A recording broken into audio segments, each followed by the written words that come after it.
Hello दोस्तों, मैं गुड़िया जायसवाल और जी जायसवाल अद्भुत ज्ञान गंगा में आप सभी का स्वागत है। दोस्तों, आज हम लेकर के आए हैं मंदोदरी की कहानी। अगर आप लोगों को अच्छा लगे तो प्लीज़ हमें कमेंट बॉक्स में ज़रूर बताएं। रावण की मृत्यु के बाद उसकी पटरानी रानी मंदोदरी सती होना चाहती थी, लेकिन राम ने उसे ऐसा करने से रोक दिया। मंदोदरी बहुत धार्मिक थी और ज्योतिष के प्रकांड विद्वान भी। आखिर क्यों इस पवित्रता स्त्री ने देवर से शादी करने का फैसला किया?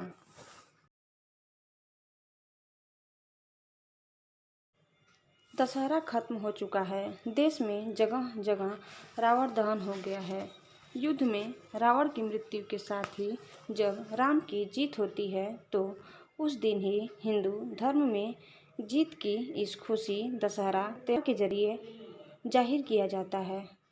रावण के परिवार में दो लोग सीता की अपहरण और युद्ध के खिलाफ थे। वो थे भाई विभीषण और पटरानी मंदोदरी। दोनों बिल्कुल युद्ध नहीं चाहते थे और लगातार रावण को सीता को सम्मानपूर्वक राम को लौटा देने के पक्ष में थे, लेकिन ऐसा नहीं हुआ। लड़ाई हुई, उसमें रावण मारा गया। इसके बाद राम ने लंका का राजपाट रावण के छोटे भाई विभीषण को सौंप दिया। लेकिन क्या आपको मालूम है कि रावण की पटरानी मंदोदरी का क्या हुआ? आखिर क्यों उसने विभीषण से शादी करने का फैसला किया? पुराणों की एक कथा के मुताबिक मथुरा नाम की एक अप्सरा कैलाश पर्वत पर भगवान शिव की तलाश में पहुंची।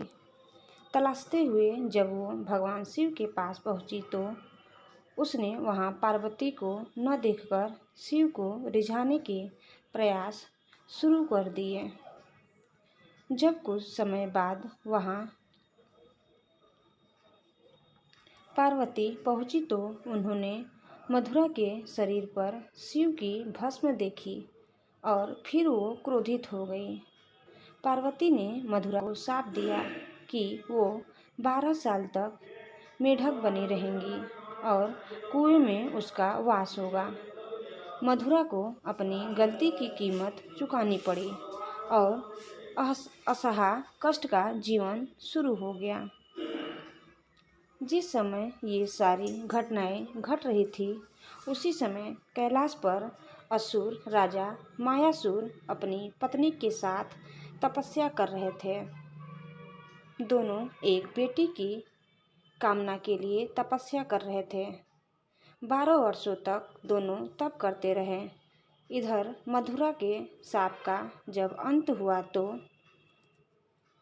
वो कुएं में ही रोने लगी। सौभाग्य से असुरराज और उनकी पत्नी दोनों कुएं के नज़दीक ही तपस्या में लीन थे। जब उन्होंने रोने की आवाज़ सुनी तो कुएं के पास गए। वहां उन्हें मथुरा दिखी, जिसने पूरी कहानी सुनाई। असुरराज ने तपस्या छोड़कर मथुरा को ही अपनी बेटी मान लिया। मथुरा का नाम बदलकर मंदोदरी कर दिया गया। असुरराज के महल में मंदोदरी को राजकुमारी का जीवन मिला।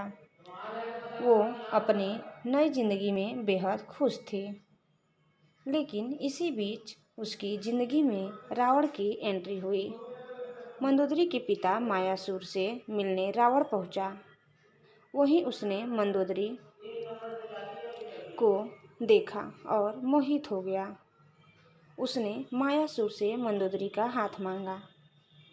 मायासुर ने ये प्रस्ताव ठुकरा दिया तो क्रोधित रावण मंदोदरी का अपहरण कर लाया। दोनों राज्यों में युद्ध की स्थिति बन गई, लेकिन मंदोदरी जानती थी कि रावण उसके पिता से ज़्यादा शक्तिशाली शासक है। इसलिए मंदोदरी ने रावण के साथ रहना किया। मंदोदरी का चरित्र रामायण में बेहद नैतिक दिखाया गया है। जब रावण ने सीता का अपहरण किया था तब मंदोदरी ने इसका विरोध किया। मंदोदरी बार बार रावण को ये समझाने का प्रयास करती रही कि दूसरे की पत्नी का अपहरण अपराध है, लेकिन रावण नहीं माना। आखिरकार राम के साथ युद्ध में रावण की बुरी पराजय हुई। वह मारा गया और मंदोदरी विधवा हो गई। रावण की मौत के बाद भगवान राम ने मंदोदरी को विभीषण से शादी का प्रस्ताव दिया था। उन्होंने समझाया कि विभीषण के साथ मंदोदरी की जिंदगी बेहतर रहेगी, लेकिन मंदोदरी ने इस प्रस्ताव को अस्वीकार कर दिया। कहा जाता है कि इसके बाद एक बार भगवान राम, सीता और हनुमान के साथ मंदोदरी को समझाने गए। तब ज्योतिष के प्रकांड विद्वान मंदोदरी को महसूस हुआ कि धार्मिक और तार्किक तौर पर, नैतिक तौर पर सही देवर विभीषण से विवाह करना गलत नहीं होगा। ये महसूस होने पर उसने इस प्रस्ताव को स्वीकार किया। विभीषण से उसकी शादी हुई। हालांकि रावण की मृत्यु के बाद मंदोदरी के बारे में वाल्मीकि की रामायण ज़्यादा कुछ नहीं कहती, लेकिन रामायण के दूसरे वर्जन में जरूर इस बारे में काफ़ी कुछ कहा गया है। रावण के मरने के बाद मंदोदरी विधवा हो जाती है। तब भगवान राम विभीषण को सलाह देते हैं कि उसे अपनी भाभी से विवाह कर लेना चाहिए। ये परंपरा उन दिनों मान्य थी, लेकिन विभीषण के पहले से कई रानियां थीं और वह इसके लिए तैयार नहीं थे। ये भी कहा जाता है कि अगर विभीषण ये शादी कर लेते तो उन्हें भाई की जगह लंका पर शासन का नैतिक अधिकार भी हासिल हो जाता।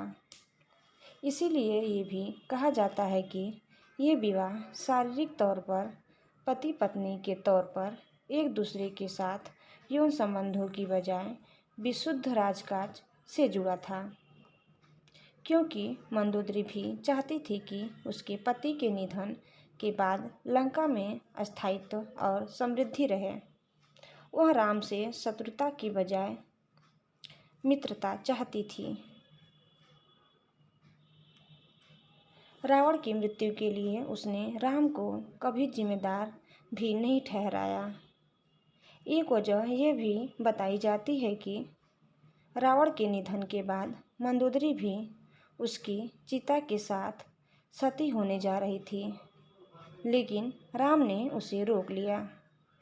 इसके बाद मंदोदरी के पास देवर से विवाह करने के अलावा कोई विकल्प नहीं बचा था। धन्यवाद दोस्तों, हमारा आज का यह वीडियो आपको ज़रूर पसंद आया होगा। दोस्तों, कैसा लगा यह हमें कमेंट बॉक्स में ज़रूर बताएं। अगर मेरे चैनल में नए हैं तो प्लीज़ सब्सक्राइब करना ना भूलें।